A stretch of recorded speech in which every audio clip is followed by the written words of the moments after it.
Hello, Chris. Welcome to 321 No Kidding. How you doing, Bobby? It's great to be here. Thank you for having me. Oh, I'm very excited. I know you're a smart guy with a very broad resume, so I'm excited to share you with the listeners. And one of your big topics being money aligns well with everyone that's listening, probably. So why don't you get us started by introducing yourself? Where are you from? And what are some of the hats that you wear? Oh, all the hats. So my name's Chris Orlando. I'm a registered nurse, believe it or not, who's here talking about money. But my journey is kind of an interesting story because, I originally was going to go to school to be a physician, didn't quite make it into med school, but always had an interest in finance, and sort of, personal finance and entrepreneurship. Owned a business. That business went belly up. Incidentally, don't ever do work with your family. This time was my ex-brother-in-law who I was in business with, but that led me to a bankruptcy. So once we got that discharge, then it was like, what do we do? Because I struggled for so long, with creditors calling and doors getting knocked on and stuff coming in the mail. And it was just like a house of cards that had collapsed. And it was time to figure out how to get back on track. So, starting another business and really repairing finances and struggling through having that blemish on the credit record is why we're here today, because it's sort of rags to sort of riches to rags again, and then, back to wealth. So the goal is that I'm always trying to elevate the people around me and just get people to thrive. Wow. I appreciate you being so candid about it. And you're 100% right. I've gone bankrupt before, and it was coming out of a business, my ex-husband, but it was more because I was gambling away all the money. The truck broke down and the things happened, but really there would have been money if I wasn't gambling. So we chalked it up to learning. In hindsight, I wish I knew so many of the things that I know today. I don't feel qualified to necessarily share what to do's. I will talk about sometimes things like what's the difference between bankruptcy and then using those people who consolidate all your credit cards and that kind of stuff. So let's pick one of my, what I'll call, an ideal person who needs you.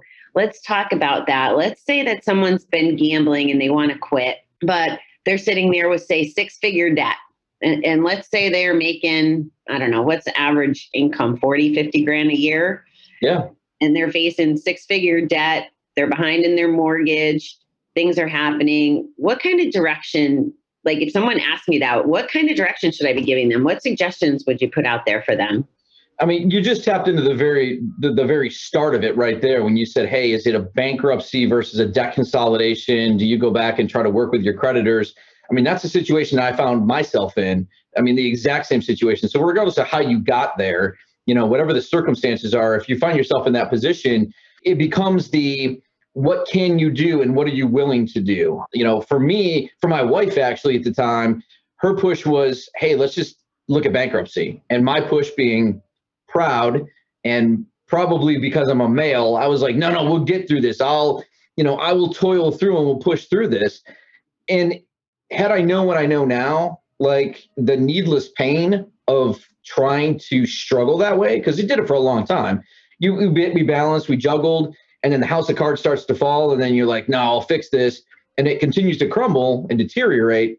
And in the end, like once we decided to go the bankruptcy route, like it actually felt like a weight lifted off the shoulders because you knew that you had a direction at that point. It wasn't turmoil. So, I mean, honestly, the first step there is figuring out what's the direction that you need to take. You talk to a debt consolidator. Again, financial advice, like everybody else, consult with a qualified professional before you make a move. And sometimes those qualified professionals are the person who runs a debt consolidation that tells you that, hey, it's a 15-year plan. Or you go talk to a bankruptcy attorney that says, hey, we can get this cleared in, 12 months and get you back to, a seemingly reasonable amount of life with that blemish on your credit. It's a decision you have to weigh and it's a decision you have to factor. And especially gambling debt, depending on how you accumulated it, how you treated it, it may or may not even be dischargeable in bankruptcy. So that's a question for an attorney up front, because there are certain ways you can accumulate it and certain rules that drive back to the intent of you ever intending to repay it that can factor in there. So that's a sort of a critical thing that may close that avenue off to you up front if it was accumulated in a certain way. I have like 10,000 questions off of what you just said, but it's all good. It's all good. because you're triggering things that I've never really gotten into great detail on. And I think it would help people. Am I right in thinking that one example of non-dischargeable, because this is one of the ways, again, I was using the truck as a way to fund gambling. I can kind of hide. I don't know if it's like, what do they call it when the bad guys put money through legitimate businesses? Like laundering it. Yeah. I don't know if I was laundering my gambling or what, but one of the things I did was, and I didn't know I could do this, but I went to college as an adult learner. And one of my friends was like, oh, you can get loans. So if my tuition was say $3,000, I would take out the loan for $6,000. So I would have more money for my bills because I was doing the laundering thing. But am I right in thinking, for example, school debt is one of those things that you couldn't write off in a bankruptcy? Well, and currently right now, yeah, school debt is the one thing, it is the one thing that sticks around. Like, I mean, you can accumulate consumer debt all day long, credit cards and car loans and all that stuff. That gets handled differently, but student loans, different ball game. That one is currently a no-no, and who knows what'll happen under, changing IRS guidelines and bankruptcy laws. But as of right now, that one doesn't go anywhere. But the types of accumulation, like if you bought on a credit card, if you got advances in a casino and you say didn't have a job, or you were unemployed at that time, or you were behind on your credit card payments and still taking money out, those creditors can say, hey, wait a second, he didn't intend or she didn't intend to pay that back. So it was almost, they'll get it under fraudulent pretenses. So there's definitely some things that you need to pay attention to. And again, I'm not a qualified bankruptcy attorney, but a good bankruptcy attorney will clarify those points and ask, where did this debt come from? And if it came from gambling debt, and it's clearly, if it's going back to the casino every time because you're taking ATM withdrawals out, there's definitely regulations and rules around what you can and can't discharge through bankruptcy. So it's definitely always going to get an attorney. Best I had no idea. I'll tell you, I'm gonna speak to my audience in a recovery way for a second here, because I have really strong feelings, and this is just my opinion. In the Gamblers Anonymous, in the 12-step world, we're taught basically to not take bailouts or bankruptcy, that it impacts our recovery. So there's a mental and emotional kind of piece. And I guess maybe because I was involved with a guy who did go bankrupt, and I thought that it was like the easy way out. So there was because here I was fighting back, like working towards all my debt, chipping away at it. And I just felt like it was a get out of free card.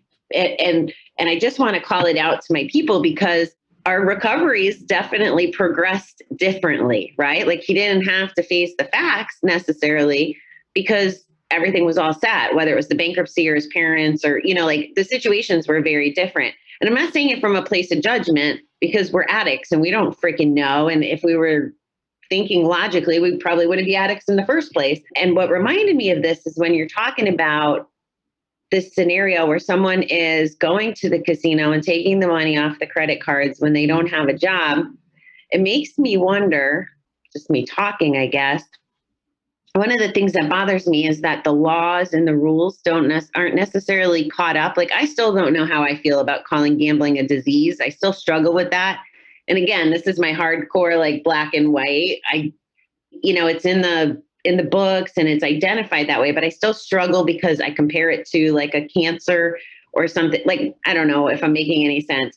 I still struggle. I respect everybody's opinions around it, and it could be a disease, but I still just feel like we can control things. That's not absolutely accurate, but it's just a feeling. So I'm expressing that in the sense of, if it is a disease or a mental illness, it's definitely a mental illness at any rate. The person doing that, going to the ATM, you said it's fraudulent or for instance, so like I said, if the creditors, when they go before the judge or they present, to the judge through the documents, they can say, hey, there's a pattern here that, she wasn't employed. She continued to rack up debt. There was no intent to pay this. So it was, you weren't going to follow through on your promise when you signed up for that credit card or that loan to pay that. And the bankruptcy court will evaluate that. Having gone through bankruptcy and answered all those questions, they get very specific. They want to know, they want to know everything.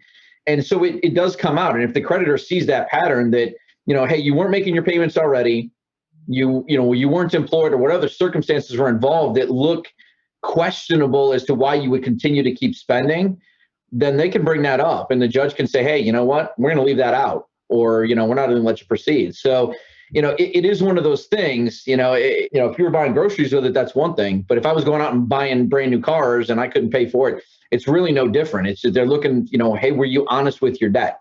Was this honestly accumulated, or were you doing something you knew you shouldn't probably been doing, but you did it anyways? Sort of that's sort of the mentality they can view.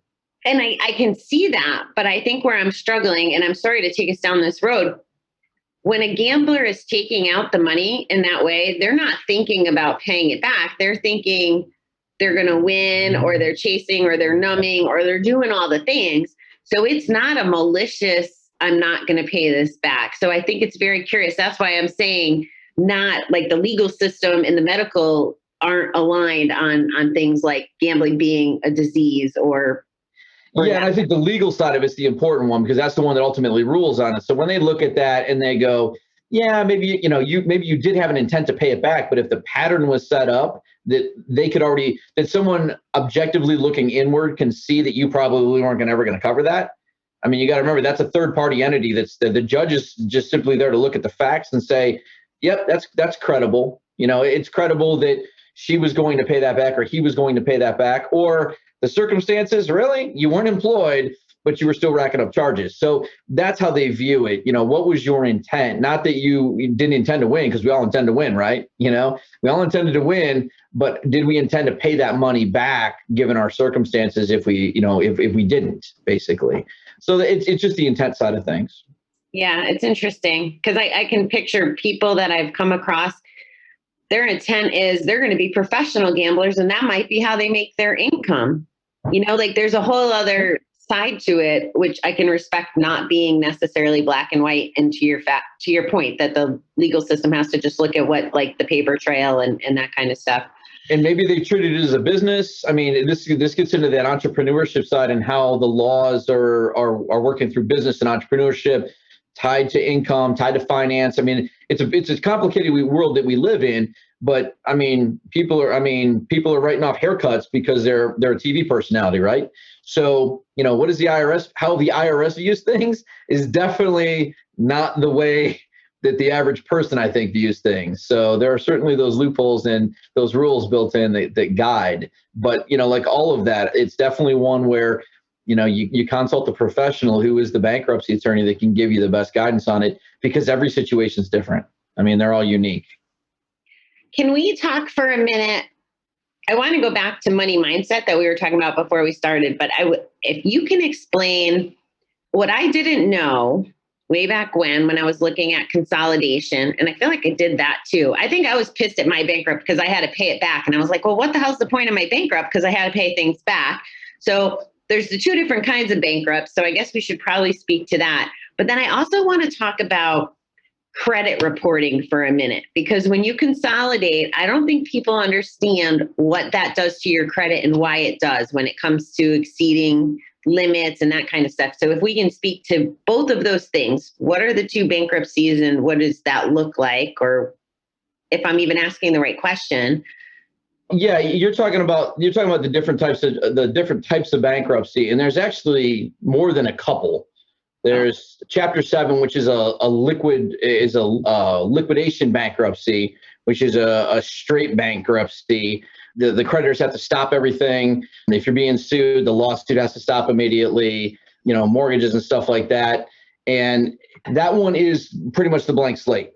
Whereas the Chapter 13 bankruptcy is like the personal reorganization, that you have to have income to cover your daily expenses and cover your debt and that type of thing. So it's more of the personal reorganization, if you will. And then when you go to a debt consolidator, the way I remember it, and it's fuzzy, they close all your accounts. They make deals with the credit cards or the people who you owe money to, maybe negotiate. For example, if you owed $5,000, maybe they negotiate down to $3,500, but it's contingent on that account being closed, so you can't rack it up anymore. Yes. What is the impact of them closing the account on credit? Can you speak to that? I've heard good things and I've heard bad things in regards to the debt consolidation because it's a muddied market, if you will, that I have a hard time trusting any of those groups because that area has been tainted so much. I actually just started doing a little research into the consolidation market because I don't want to say shysters, but they're basically shysters. I mean, let's just cut to the chase. I mean, there's so much, and there's great groups. Don't get me wrong, but the impact to your credit can be just as detrimental as filing a bankruptcy. I mean, my bankruptcy was discharged in 2009, and it still shows up. I still get dinked on a few things, but my credit score has gone through the roof. The consolidation piece, those blemishes can last a while. And I've never done them personally, but I do know people that have been through them, and they've still got those blemishes that linger because even though you're actively trying to pay them back, some of those accounts did not get closed. They got closed eventually in good faith, but you've already got the tick marks on your account. I mean, typically what I recommend for everybody, whether you got good credit, bad credit, any credit, no credit, you need to pull you need to pull those credit reports on a routine basis.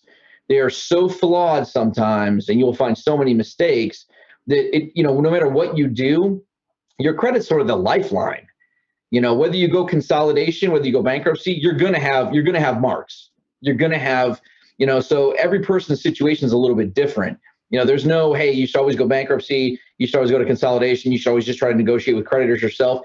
There is no right, wrong, or indifferent. And in my world, the thing that I always look at is what action are you taking? What is the one thing that you can do today? We'll talk about a multitude of things today, but that doesn't mean you have to write 7 of them down and try to do 7 of them tomorrow. It means pick one and go with it. Right. Because that's the only way you get traction. That's the only way you get momentum. But the one that I typically point to people up front is credit score. And credit score impacts now way more than it ever did before because it's not just your house loan interest rates. It's not just your car loan or your ability to get those kind of credit and that kind of information. It's your credit cards. Can you get it? And what's your interest rate? Oh, and by the way, you've got employers now that are looking at a reduced credit report, not for your score, but to look at your payment history. Are you behind on your obligations? If they see that you're not making your payments and that you're behind on your car loan and your credit cards, they're thinking, hey, you might not be a really organized person, or you might just be not an honest person. I mean, regardless of how they view that, there are more and more employers that are looking at that because if you've got bad credit and you're behind on your bills, it's a reflection upon your character, if you will, right, wrong, or indifferent. But that's how it's being utilized in the marketplace. Yeah, so it really does come into play. Here in New York, at least last time I had to change car insurance, your rates on car insurance were contingent on your credit score. And I'm like, how does my credit score have to do with how safe I drive? So you're right. It's sneaking into a lot of things.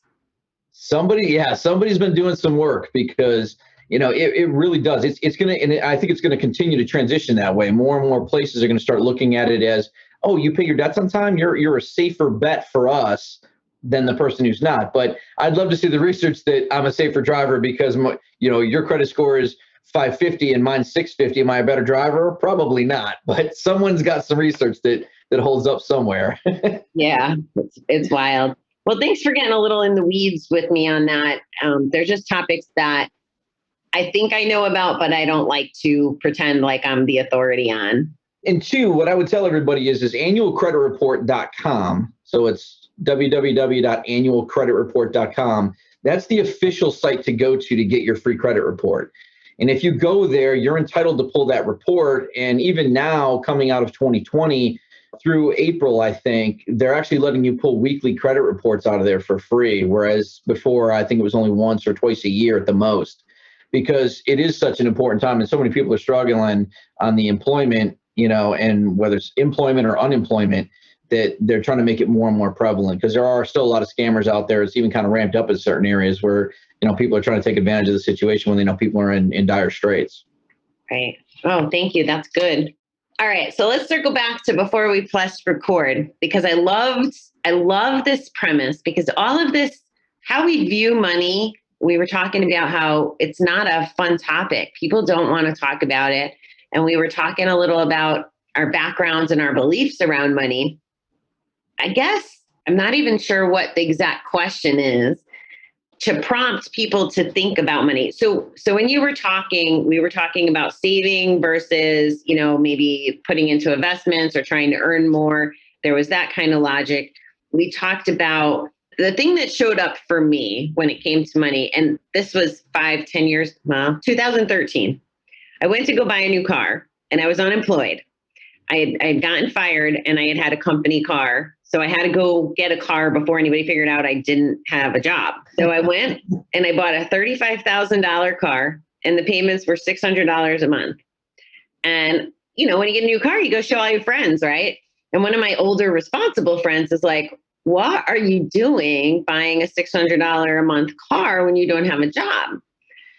And my logic was, if I'm going to live in a car, and have a car for 5-10 years, whatever a life of a car is, I want to love it. I want to feel amazing getting into that car. And if it meant spending $600 to feel amazing versus feeling like, I got wheels for $400, that was a value perception for me. And I felt really good about spending that extra money.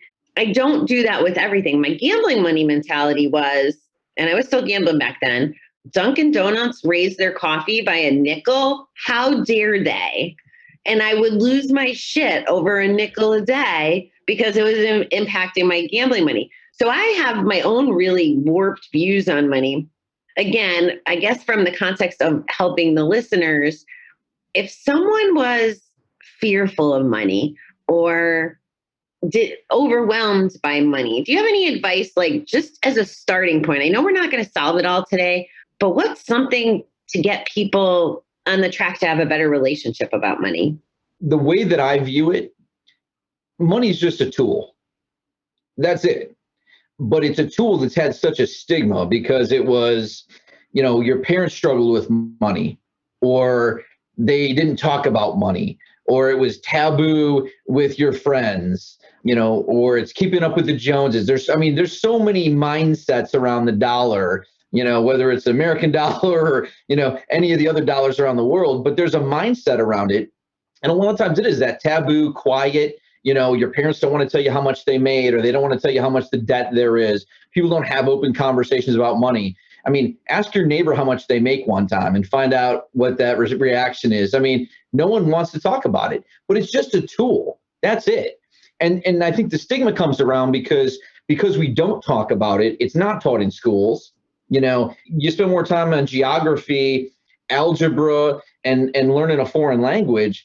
But the thing that everybody wants you to do is mind your money, spend wisely, invest properly. The government wants you to do it. Your friends want you to do it. Your parents, your kids, everybody wants to do the same thing, but nobody teaches you. So when I say it's a tool, it would be like if I handed you a jackhammer. If I gave Bobby a jackhammer and was like, go use this, and you'd never seen one before, you're like, oh, what do I use it on? How do I turn it on? Does it plug in? Does it go? Do I put gas in it? You have no idea those things. So the only way you learn, like you've learned everything else in your life, is just to be exposed to it, because you don't know what's out there. If you don't know what a Roth IRA is, you can Google it. We live in an age where that supercomputer in your hand that's there with you every day is chock full of knowledge. You just have to know that it does exist, and you can go out there and find it.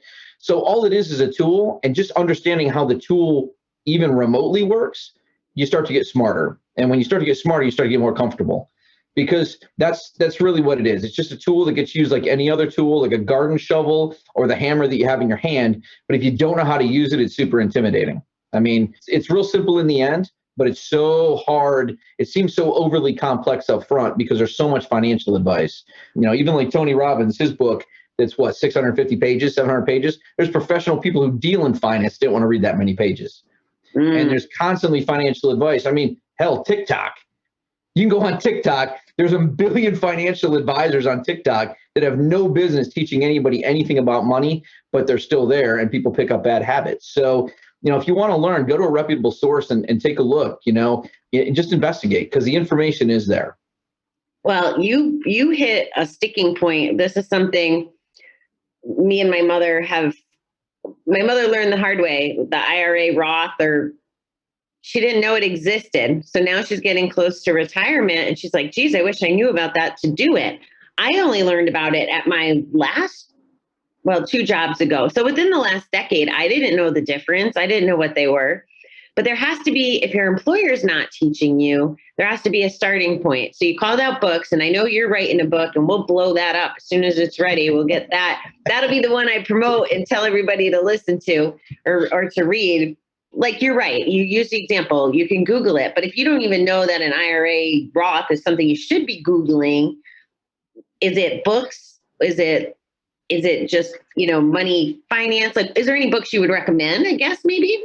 There's a couple of different books. So Ramit Sethi wrote "I Will Teach You to Be Rich." That's one. Tony Robbins has a couple of books, and that are dummied down. Rich Dad Poor Dad by Robert Kiyosaki is another one. The book that Chris Orlando is going to publish here soon is going to be even a simpler version. I mean, there are some great resources out there that just cover the basics, because nothing happens overnight, right? You didn't learn a foreign language overnight.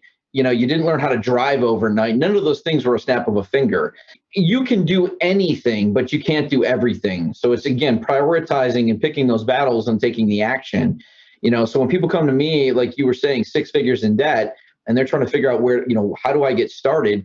The first place I tell them, go to your credit report. And they're like, that doesn't help me get to, making more money but it's the first foundational piece, and it gives you some momentum. It's something you can do today. You can log in, pull your credit report, and you can start to take that first concrete step.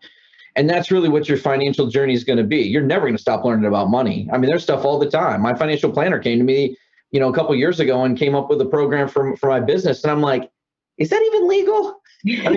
I'd never heard of it. And to this day, when I pitch it to other business owners, they've never heard of it either. And yet it's IRS tax code. It's gone through. Actually, I was audited, which they warned me, you're going to get audited with this right out of the gate.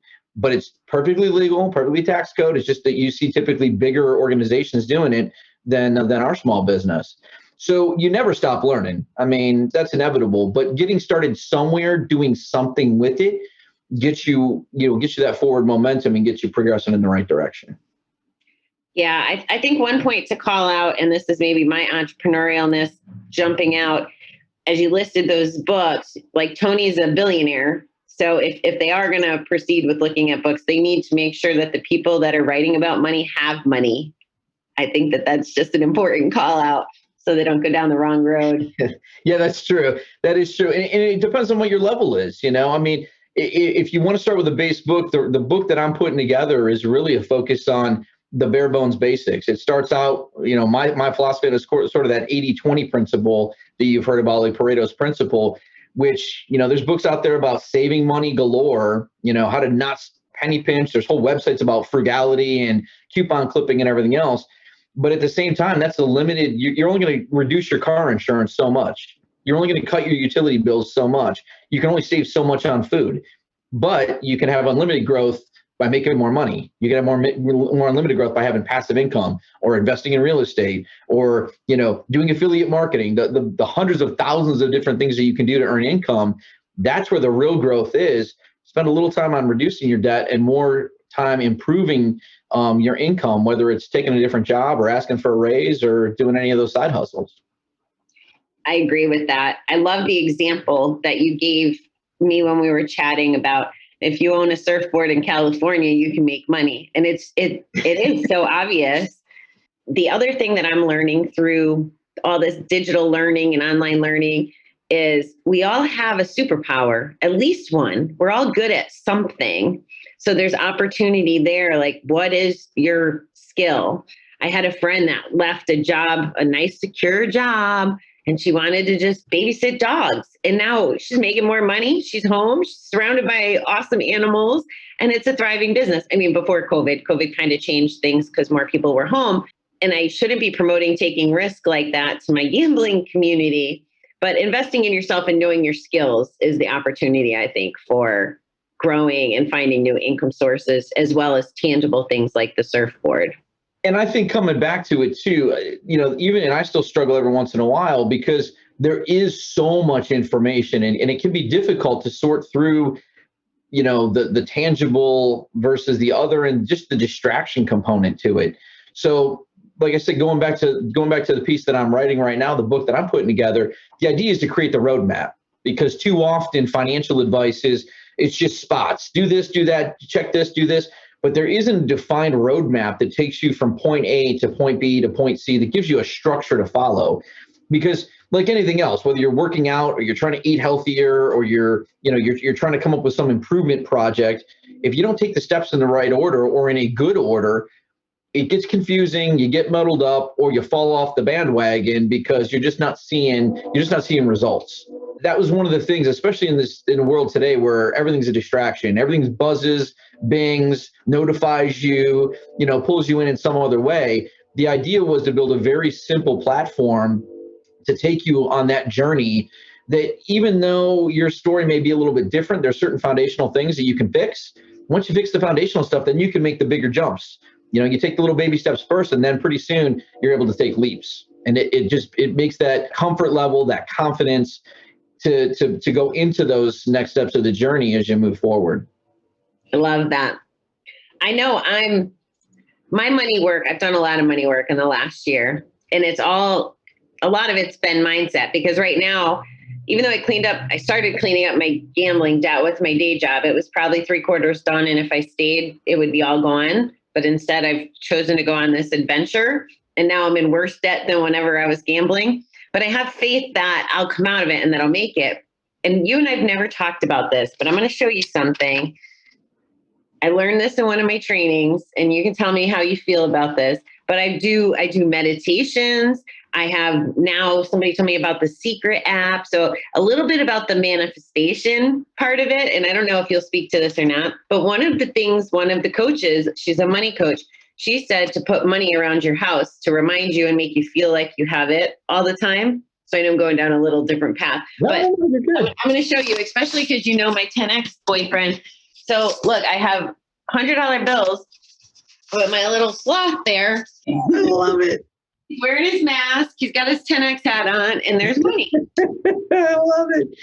I haven't seen that as a strategy. I have to get a sloth from my corner over here. But I have it. I have money hanging off my thermometer, taped to my bathroom mirror as soon as I walk in the door. Do you have any feelings about the woo-woo part of wishing money? So I do, because it won't, like I read The Secret when The Secret was first published, and I was like, yes. The manifestation part, the older that I get and probably the wiser, the more I look at it and go, there's something to that, because it's in the forefront of your mind. Like, I think that's where the manifestation comes in. And I've read some really good articles, like Steve Jobs with Apple and some of the greats that have been at, Microsoft. Some of these guys who are super talented, where the stroke of luck happened. The stroke of luck didn't happen. They just happened to be doing the things that put them in the place that they could make those connections. So the fact that you have the rich sloth bear behind you, I don't think is going to attract the money to you. Like you can't close your eyes and pull hundreds in. But I think what happens is that by having that there, it puts it in the forefront of your mind, so that when you see that, you keep doing the things around you that grow your business, that it stimulates you in that way. And that's the way I look at it. I mean, you put yourself in that place because you're trying to do that. You manifest that thing that you've put by you. It's no different than a vision board. You've got your Hawaiian trip, or you've got your race car up there. My RV, it's hanging up over there. So my plan is I want to be out of this apartment by summer and downsize and move into an RV to live in for the next forever, because I want to travel around the country to build my properties that I plan on having. And I can be on the construction sites and not have to worry about flights and hotels. So it's a little frugal, but it's also comfortable. So let me tell you as a side story, we haven't talked about this at all, but one of these times when I pull my RV out of storage, I'll give you the grand tour of that, and I'll show you how you can buy your RV and have it pay for itself if you're not living in 100% of the time, because we've rented ours for a few years now. And it's actually really good money. I mean, again, for somebody For any of your listeners who own an RV and it sits in the driveway or sits in storage, man, there is a money-making revenue generator. It did better than our rental properties.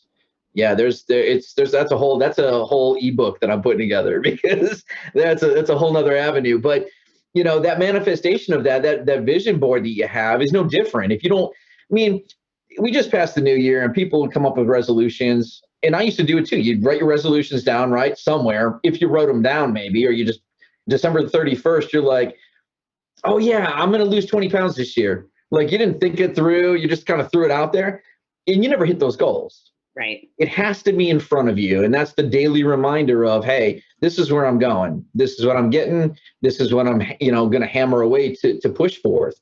So, when you do that, I think it puts you in the space. What's your sloth called? What's the sloth's name? I didn't actually name him. Maybe he could be Grant Jr. since Grant's my new boyfriend. I was thinking Stewie the sloth for some reason. I don't know where that came from, but Stewie. I'll let you name him, Chris. Stew in the background, But, like I said, the dollars and cents sitting there, like when I see that, what I'm thinking for you, Bobby, is take that money and put that somewhere where it grows, not around Stew's neck. That's what I think. Okay, that's fair. That's fair. I see growth. That's funny. Okay, well, I'm glad you shared your perspective on it. And I think that makes sense. If you're paying attention to it and keeping your eye on the ball, it is good reminders. So yeah, I'm thinking those bills right now would be good in silver. That's what I'm thinking. Yeah, see, I don't know enough about that stuff. And I had a friend reach out to me too. She's making money in this crypto stuff, and I'd have to buy a program, and then it looks like a network marketing thing. And I'm like, it probably could be very lucrative. And I was just like, I was telling you, I have to stay on my 3-thing train because I won't get anything done if I keep getting distracted. And we talked about the exact same thing too. And again, if you're listening to this, the exact same thing applies in your life. And it doesn't, and we're not talking, it's broader than finance, right? It's whatever you try to, if you can't become a world-class bowler, if you don't focus on bowling, right? I mean, that's just the state of it. You don't become a first-rate carpenter that everybody wants to use if you only pick up your saw, once a month. That's just how it works. And money's no different. Teaching's no different. Entrepreneurship's no different. It's the ability to focus. And this is coming from a guy who's got ADHD. So, I mean, if anybody shouldn't be teaching you about focus, it's definitely me. But I will tell you that the things that I focus on, turn to gold. It's when the distraction is there and I get pulled in a million different directions that things don't go so well. And so, in the same sense, like I said, crypto right now, it's, do I invest in crypto? Am I putting money in the silver? Should I be on Robinhood app? Like all these things come in. It's very narrow focus, pick a very small sliver and take those little baby steps up front. You don't need to buy a program. You don't need to invest. God, the number of things out there that people want you to buy now, the subscription to this, the subscription to that is crazy. Go to a reputable source, read a reputable book, go to Forbes.com has some great articles. Just get good quality information and really, truly don't inundate yourself with it. Because like I said, you can drown yourself in it all day long. It's just getting a little bit of knowledge and then taking the action to accompany it and then moving to the next piece. There's a quote that my people will hear before this, I think, and you just reminded me of it. So this Herman Sue guy says, it's better to walk alone than with a crowd going in the wrong direction. Yes. So the crowd is all the shiny objects and getting too much information, and you're trying to go all over the crowded space of information. So if you find one focus as far as information, that's what just triggered. Sorry. I guess I have ADHD too a little. I use that phrase that I said earlier about, you can do everything. You can do anything. You just can't do everything. I mean, literally, you can do anything. I'm a firm believer when you talk about The Secret and things like that nature. I'm a firm believer. You can literally do anything. Like somebody says, oh, I could never own a company. Like I can't or I couldn't comes into a lot of people's vocabulary. But really, what is stopping you? I mean, there are kids right now. There are kids that literally start their own business at age 13 or 14 that have very lucrative careers. There's a girl, I think she was 13 or 14, created a bath bomb company. I didn't even know what a bath bomb was, but she tapped into a market and sold it. There's been plenty of kids on Shark Tank that have sold companies. So the constraint that we self-impose on ourselves, gets pretty big. So when you talk about mindset, if you don't think you can do something, you're not doing it. I mean, that's been a proven fact. If you don't think you can run a marathon, you're not going to finish a marathon. At some point in time, you have to believe that you have the capability to do it, and have that faith in yourself. And it may not come overnight, but you build up to it. And so, going back to that knowledge piece in conjunction with that, I always say that you can do it. And that can comes from the fact that you need a little bit of knowledge, just a little bit of knowledge. You need to aim that knowledge somewhere. You need to take the action to go with it. And then that gets you to never-ending success. Love that end. Love that end. And I'm not good in a boat.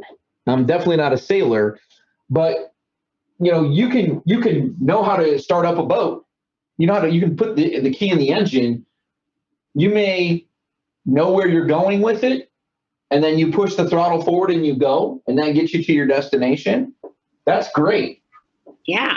You're very good at those analogies. Like, you have a good example for so much of what you explain. It makes it so much easier to digest. And that's the thing. Like, for me, I spent a lot of time here, like, knowing. Right? I spent years just like digesting and reading and learning. But the problem with knowing is you don't get anywhere. You can be the foremost expert on. I had a college professor who was a corn geneticist. Corn, as in the plant that you eat on the cob. He was a corn geneticist. The guy was brilliant. He was literally one of the world's foremost corn geneticists. You went into his office. He had pictures of presidents, foreign countries, and diplomats. He helped, he would go to Africa and show them how to farm corn better, like all this crazy stuff. But the guy literally could not tie his shoes. But he had so much knowledge, and he actually did something with it. But you can have all that knowledge and never go anywhere. You could be sitting at the dock, know how to start it up, know how to take the engine apart, know how to, drive a boat. But if you never put the damn thing in gear, you're not going in. So you only need a little bit of knowledge to get moving, but aiming that knowledge and getting that action in place gets you to the island. It gets you to your dream. It gets you to your destiny. Love it. So going back to your mindset piece, like, it is that faith that you can take that action. And let's be frank, no one's ever gone in a straight line like this. Your success line is going to be all crooked. I never thought I'd be bankrupt. You probably never did either. Right. It's just a set of, shitty circumstances that you go through, and you're like, I'm so much smarter now. And then you do the next thing. And that's the piece. Life is just a big old experiment. It's one big experiment. Sometimes the experiment goes right. Sometimes the experiment doesn't go so right. But the bottom line is you keep plugging away. Like, if you're in a lab, you keep plugging away. And that's all it is. It's just an experiment that you get smarter at every day. And, more and more you can make those things go right. And then you get to that never-ending success. Love it. Well, Chris, I appreciate all your wisdom. I've hit on all my major points. Is there anything else that you want to cover before we part ways? No, this has been awesome. I mean, we'll have to do this date again sometime, and we can get into some of the specifics. I mean, what I'm really pushing on right now is the side hustles, the passive income. And what I'm pushing to do is I'm actually doing some of the things. There's a lot of lists you can find about people recommending to, start an Amazon business, go out and rent your surfboard, rent your bike. But I'm actually trying them. So I'm going to actually be posting some videos of some things. Like, I just went and picked up some books at the dollar store and just got my Amazon seller certificate, my Amazon seller site set up. So I'm tinkering and playing with some things because, we got to find out if it works. I don't want to give anybody advice and to try something that I know doesn't. But, my background, I have a biology degree before I got my nursing degree, and I love to tinker. So I figured, what better way to tinker? I've rented my RV, I've owned property, I'm going to start an Amazon business. I've sold on eBay for probably about 20 years now, I think. Wow. So, it's going to be some fun experiments, some things to watch. Awesome. Yeah, we're going to have to compare notes on that. I got my Amazon things set up too this last couple of weeks, and I've been trying to experiment as well. So we do have a lot in common. We really, really do. I love chatting with you. It makes me so happy every time. I learn something and I know that you get me. like I have a lot in common with a lot of the other people in our world, but there's just something about every time I talk to you, it's like, do, and I relate to everything you say. So thank you for being in my universe now. I appreciate you. I love it. And, hey, it was, regardless of whether you read The Secret or not, it was destiny that we were going to bump into each other. That was for sure. Absolutely. Absolutely. Well, don't leave. I'm going to press stop. I forgot to tell you that before we recorded, and it's okay. My people know that I'm not perfect and I admit my mistake. Don't leave. I'm going to press stop. I forgot to tell you that before we recorded, and it's okay. My people know that I'm not perfect and I admit my mistake. We'll put whatever you say in the show link in the show notes if you have links or however you want to proceed. But is there a place you want to call out?